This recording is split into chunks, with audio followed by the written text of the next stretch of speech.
सूत हनुमान महाराज की जय। शांति ब्रह्म एकनाथ महाराज की जय। श्री संत सद्गुरु बाळूमामा महाराज की जय। बाळूमामा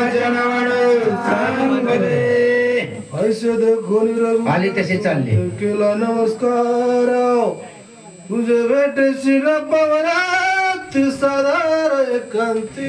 हो त्यावेळेस असणार सुमंतानं रामचंद्राच्या राजमहालामध्ये प्रवेश केलेला आहे आणि रामचंद्राला उपदेश करत आहेत। रामचंद्र राजा दशरथाला एकांताच्या ठिकाणी भेट घेण्याची इच्छा झालेली आहे असं प्रवृत्तीवरलं ज्ञान स्वतः सुमंतानं रामचंद्र सांगितलं। काय झालं पुढं ऐकून सुमंताचं वचन सीतावाला शवदान करावया राज्याभिषेकच्या राय प्रधान पाठविला।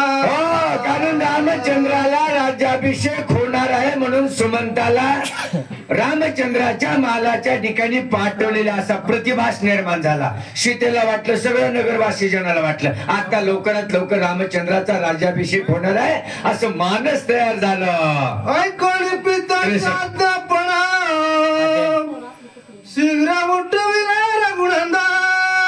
बोला बोला सीतेने करुणी नमन निरंजन त्याशी केले। बघा सीता मातोश्रीला देखील आनंद निर्माण झालेला। आता नाही माझ्या बालकाला काय होणार आहे, राज्याभिषेक होणार आहे। सीता मातोश्रीला आनंद निर्माण झाला, हातामध्ये पंचारतीचं ताट घेतलेलं आहे। रामचंद्राला ओवाळते सीतामाय। रामद्वारांतरी येत सुमंत शीघ्र आणि यावरी वैसविलास रघुनाथ जैसा वास्कर तेजस्वी। तात्काळ सुमंतानं रामचंद्राला नेण्यासाठी सुंदर अशा प्रकारचा सजवलेला रथ महालाच्या समोर उभा केलेला दरवाजाच्या जवळ।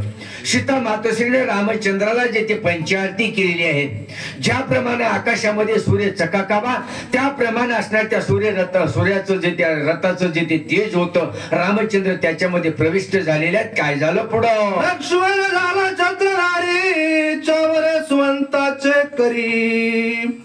श्रीराम निघाला बाहेरी जय जयकारी गडगर जय। तात्काळ जिथे असणार रामचंद्र रथामध्ये बसून निघालेले आहेत त्या ठिकाणी चामर लक्ष्मणजीनं धारण केलेले आहेत आणि रामचंद्राला चामरानं व्यंजनवारा घालण्याचं काम सेवके सांगितलेले करावे काम होतो पण कामा नये हे सेवकाचं प्रतिबंधत्व लक्ष्मणानं धारण केलेलं आहे आणि रामचंद्राच्या बाजूला लक्ष्मणजी थांबलेले आहेत। पुढे काय झालं मला माहित नाही, पुढचे वाचणार सांगणार सांगते।